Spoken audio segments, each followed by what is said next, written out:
Bonjour, bienvenue sur Crypto Ali. J'espère que vous allez bien ce soir, en ce 15 octobre. Alors, on commence immédiatement avec le prix du XRP qui se situe aujourd'hui à 32,49 légèrement en baisse de 1,1% depuis une journée. Capitalisation de 486 milliards en hausse de 0,7% et toujours la prédominance du Bitcoin à 57,8 et le gaz d'Ethereum est en baisse à 25. Ensuite, la heatmap, on voit que c'est partagé, vert et rouge. Alors, je dirais 50-50. On tombe avec Fiat League à 0,2460 US en baisse de 1,28% pour le XRP avec 243 000 échanges par minute à cette heure-ci. On voit ici une grosse trade de 712 000 XRP que quelqu'un vient d'acheter. En passant, pour ceux qui ne savent pas ce qu'est Fiat League, tout ce qu'on voit ici, c'est de l'argent qui est injecté pour l'achat de XRP. Alors, allez voir le site fiatleague.com. On commence avec les nouvelles sur Grégory Manarino. Je vais vous montrer c'est qui ce gars-là. Lui, il se fait poser la question souvent à savoir s'il détient des XRP. Et il dit que oui, il en détient beaucoup et qu'il a confiance. Et on va voir c'est qui. C'est un vétéran trader, expert des marchés capitaux. Il fait ça depuis 1987. Il a commencé sa carrière à Wall Street. Puis lui, c'est un ami de Brad Garlinghouse, le CEO de Ripple. Alors, on peut voir un peu son historique ici sur LinkedIn pour voir plus sur lui. Juste cliquer sur son nom ici, Grégory Manarino, qui est une autre nouvelle sur Ripple. Avec l'adoption de technologies financières innovantes telles que la blockchain et la crypto-monnaie, la durabilité doit être priorisée en parallèle. Alors, on va voir ici un graphique qui explique combien d'énergie que ça dépense pour la crypto-monnaie. Bitcoin, 48,74 billions de kilowattheures pour un échange en passant de 100 millions de transactions. Là. Ethereum, 4,29 billions en kilowattheures et Ripple, qui dépense presque pas d'énergie, 790 000 kilowattheures. Ceci équivaut à la grosseur du pays du Portugal. Alors, on voit là comment est-ce que les bitcoins, c'est énergivore et que c'est nuisible pour la planète. OK. Toujours sur la durabilité mondiale de la crypto et de la fintech. Le monde est un milieu où présentement c'est en crise climatique mondiale. Alors, selon Ripple, eux, ils vont s'engager à atteindre le zéro carbone net d'ici 2030 avec la XRP Ledger Foundation, EnergyWeb puis Rocky Mountain Institute pour décarboniser les blockchains publiques, à commencer par le XRP Ledger. Alors ça, c'est une bonne initiative là, depuis qu'il y a la fondation XRP Ledger. Nouvelle sur la Banque centrale européenne qui regarde très sérieusement l'euro numérique avec Christine Lagarde, qui est la directrice de la Banque centrale européenne, qui déclare que la Banque centrale européenne envisage très sérieusement le lancement de l'euro numérique, rapporte Bloomberg. La BCE, qu'on appelle, entend s'opposer aux moyens actuels de paiement électronique tels que les crypto-monnaies, portefeuilles numériques et services bancaires. Alors ça avance, il faut être patient, on a juste besoin d'attendre. Coindesk, les utilisateurs du portefeuille Coinbase peuvent désormais acheter de la crypto dans l'application au lieu de l'échange. Alors ça, c'est vraiment bon. Là. Pour les utilisateurs de Coinbase qui ne souhaitent pas conserver leurs fonds en échange, l'achat et le stockage de la cryptographie sont devenus beaucoup plus faciles. Lundi après-midi, la société a annoncé que les utilisateurs de Coinbase Wallet disposeraient désormais d'une rampe d'accès fiat, qui est de l'argent papier, là, dans le portefeuille lui-même. Auparavant, les utilisateurs détenaient leur crypto dans les portefeuilles autodépositaires, devaient acheter de la crypto sur l'application Coinbase ou ailleurs, puis envoyer des fonds à Coinbase Wallet, ce qui était une tâche comme difficile à faire pour ceux qui commencent. Là. Alors, cela signifiait que les personnes essayant d'utiliser, par exemple, un protocole décentralisé finance devaient installer deux applications. Alors maintenant, juste besoin d'avoir le wallet ici et on peut transférer ça avec Google Wallet tout simplement là, du portefeuille Coinbase. La fintech européenne Revolut qui envisage de demander une licence bancaire américaine. Nouvelle de Reuters, l'application de banque numérique Revolut prévoit de demander une charte bancaire à la Federal Reserve Bank de San Francisco et à la division des institutions financières de la Californie d'ici quelques semaines. C'est ça qui a été reporté à CNBC lundi, citant des personnes qui sont au courant du sujet. Alors même si la charte bancaire de Revolut sera avec la Californie, elle permettra aux prêteurs d'opérer largement à travers les États-Unis grâce à des accords interétatiques selon le rapport. Revolut, qui a levé 500 millions de dollars lors d'un nouveau cycle de financement pour une valorisation de 5,5 milliards de dollars, plus tôt cette année, deviendra la dernière société de fintech cherchant à devenir une banque réglementée. En mars, la Federal Deposit Insurance Corporation a approuvé la société des paiements Square Inc., qui demandait de devenir une banque sous une charte spéciale. Et plus tôt cette année, le prêteur en ligne basé à San Francisco, Lending Club Corporation, a acheté la banque Radius pour 185 millions de dollars, en partie pour obtenir une charte bancaire nationale. Alors ça, c'est un coup stratégique. Là, ils ont acheté une banque pour pouvoir, après ça, être capable d'obtenir une licence. Alors, Revolut, nouvelle du 12 octobre. Ici, je vais vous montrer PayMe Plus. J'en ai parlé il y a 2 jours, là, qu'il y avait comme 3 façons là, d'avoir un identifiant pour recevoir sa crypto. Il y avait avec Bitrue, je vous ai montré mon adresse que j'ai là, qui s'appelle CryptoOli, signe de dollar,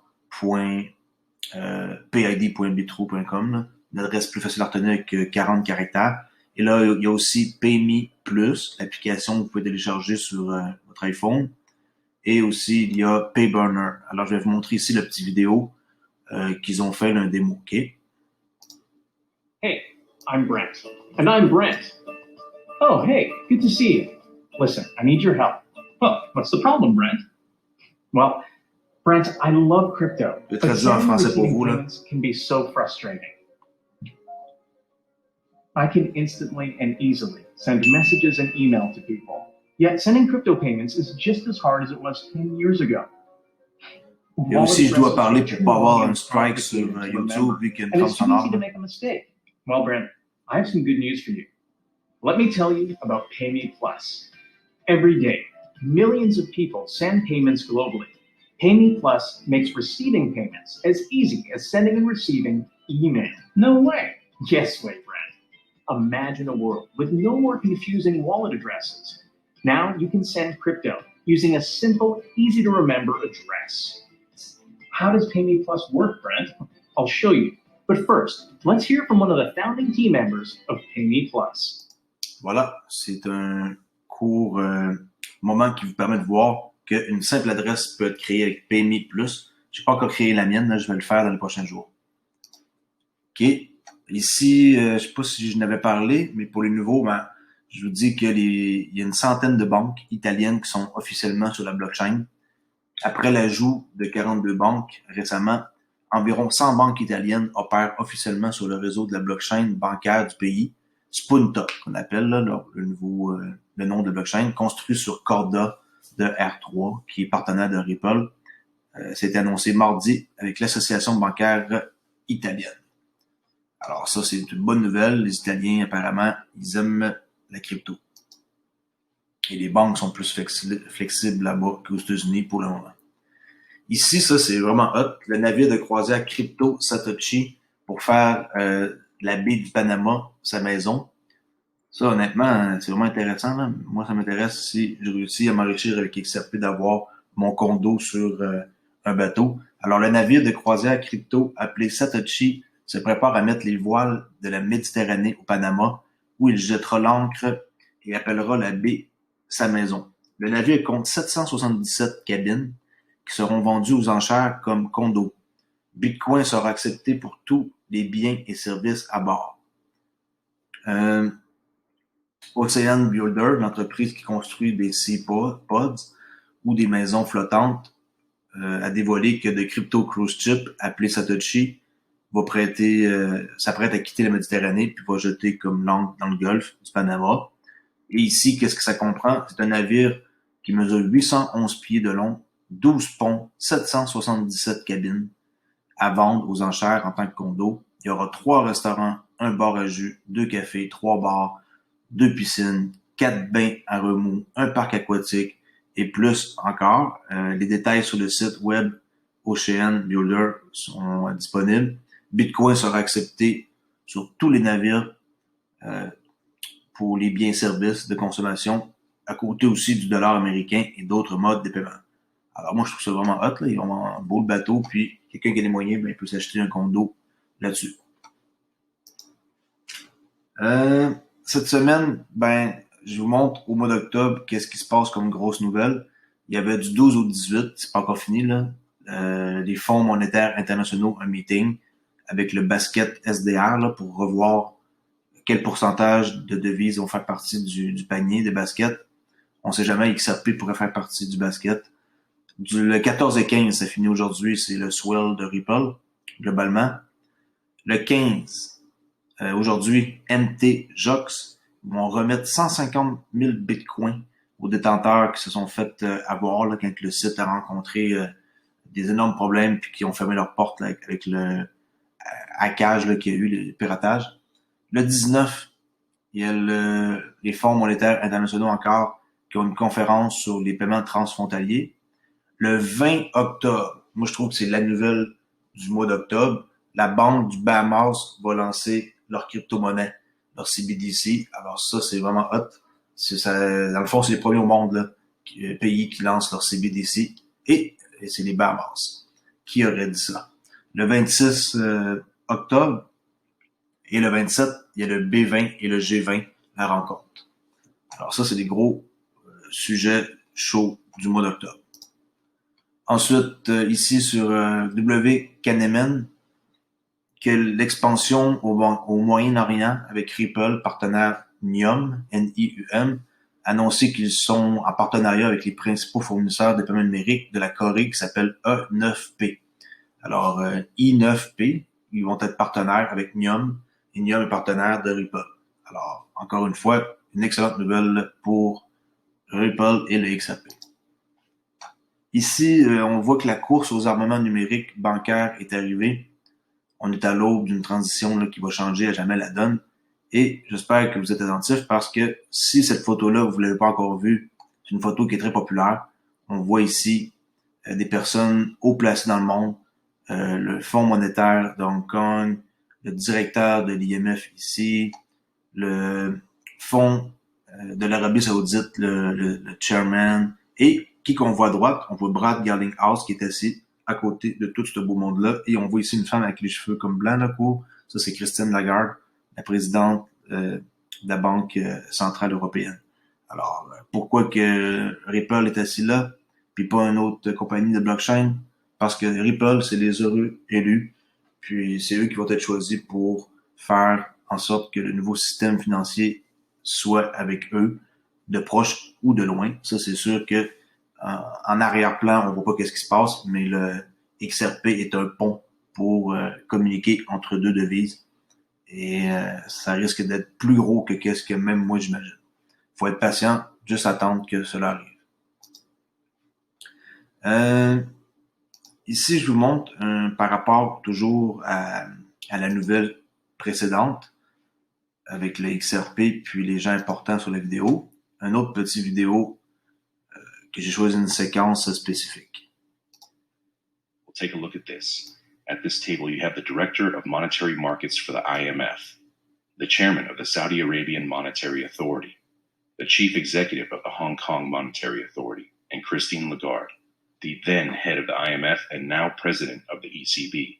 The only person at that table who is not a major player from the central banks is the CEO of Ripple, Brad Garlinghouse. Yes. The same Ripple who has been for years setting up the global infrastructure to revolutionize the current financial system. Need I say more?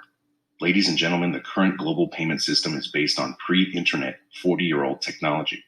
The financial elite, aka the world's central bankers, are currently working to revise this system and to consolidate it, to control it. Will the dollar be replaced overnight? It's doubtful, but how long can this Ponzi scheme last? It would be naive to think that the banking elite and the social engineers did not see this coming and would not have a plan to transition from their current system of global control into a new one. Major moves are being made every day to usher in this new system. We are beginning to see the mainstream rollout. This means they are close to implementation. I believe, based on months of research, that Ripple and XRP will play a major role in the future of the global financial system, and it it is my opinion that they have been chosen by the financial establishment to facilitate this coming transition. Do we need a better system? Yes, and that's exactly how this will be sold. But we must always be wary of those in control who offer us. OK, je crois que c'est assez. Vous avez vu le principe que XRP est parmi tous ces gens-là et que ça va être eux qui vont être choisis. On continue ici encore avec une nouvelle sur Twitter avec Arturo Portilla qui trouve ça vraiment impressionnant de voir que les plus grands noms se joignent à PID.org. On vient d'avoir des nouveaux candidats. Ici, Binance vient de se joindre à PID. Atomic Wallet, si vous n'avez pas de portefeuille avec eux, allez vous en chercher un. C'est un portefeuille décentralisé. Là, j'ai le mien ici, là, on voit là, Atomic Wallet. ARTM, que je connais pas, et Coin Paiement, ici aussi, qui vient de se joindre à PID.org. Alors, on est rendu 40 membres de la coalition qui regroupe 125 millions d'utilisateurs et 7 des 10 plus gros portefeuilles qui sont déjà membres de la coalition.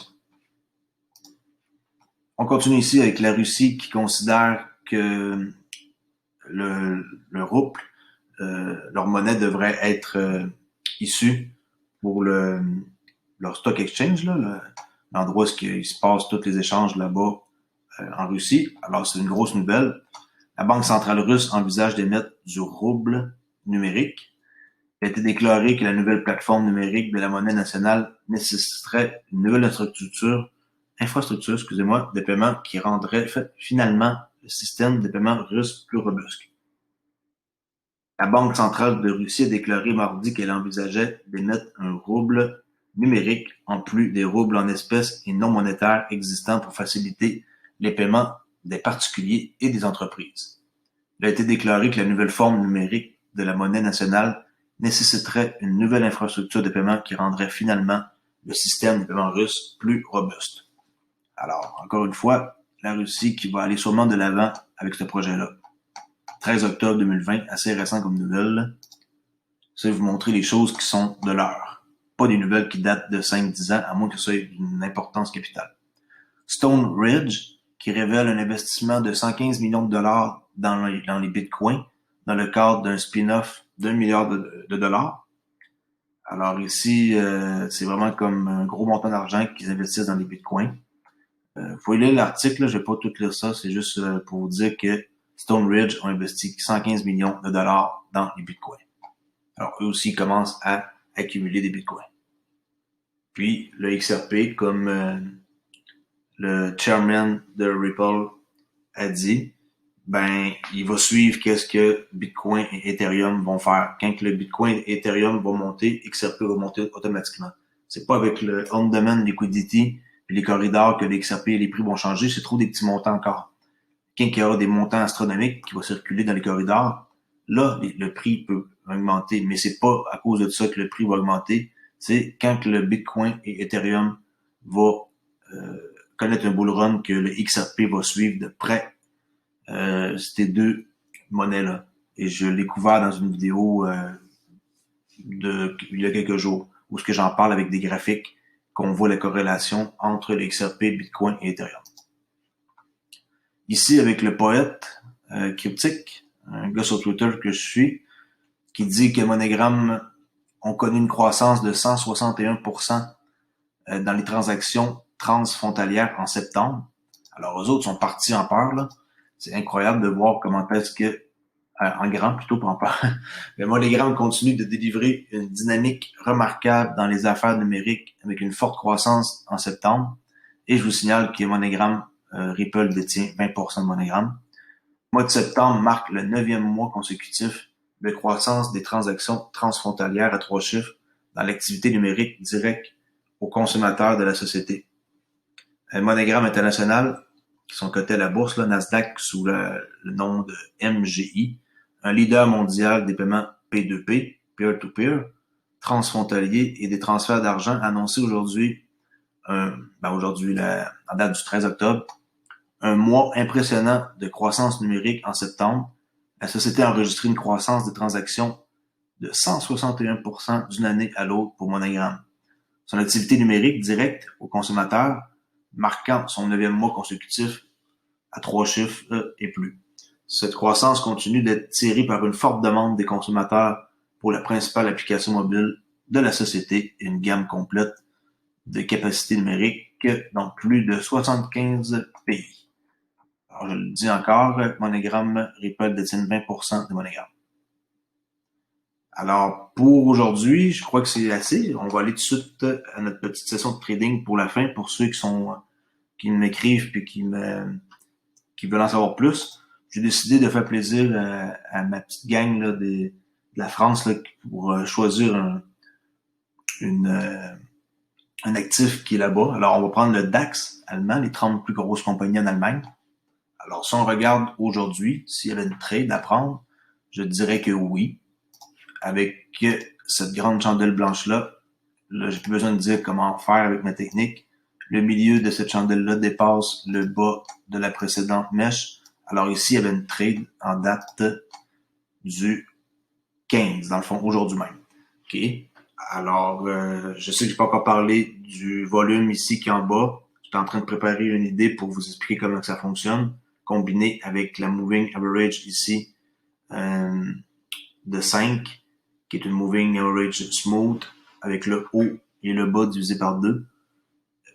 Alors, juste cette technique-là, c'est une technique avec laquelle vous pourriez trader sans aucun autre outil, mais c'est pas suffisant et ça prend de la psychologie là, pour le trading. Alors, même si je vous dis de commencer à trader, ben, faites-le avec un compte démo, puis pratiquez-vous à installer la plateforme ici MetaTrader 4 pour être en mesure d'avoir les mêmes genres d'outils que j'ai à vous montrer. Alors, pour aujourd'hui, je crois que c'est tout. Si vous voulez me suivre, mon nom c'est Crypto Ali. Je parle toujours du XRP Ripple et de la crypto-monnaie en général quand il y a des sujets importants. Mais ma spécialité c'est XRP.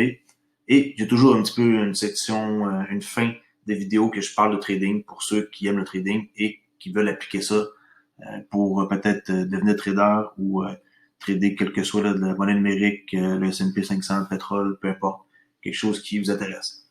Alors, peut-être que demain, je n'aurai pas de vidéo, étant donné que demain, c'est le jour que ma femme va accoucher. Et oui, ça arrive à grands pas. Demain matin, on a un rendez-vous et ça se passe en matinée. Alors, j'espère que tout va bien aller. Et je vous dis sûrement demain soir. Sinon, ça va aller à samedi soir pour une prochaine vidéo. Alors, merci beaucoup de m'avoir écouté et je vous dis à la prochaine.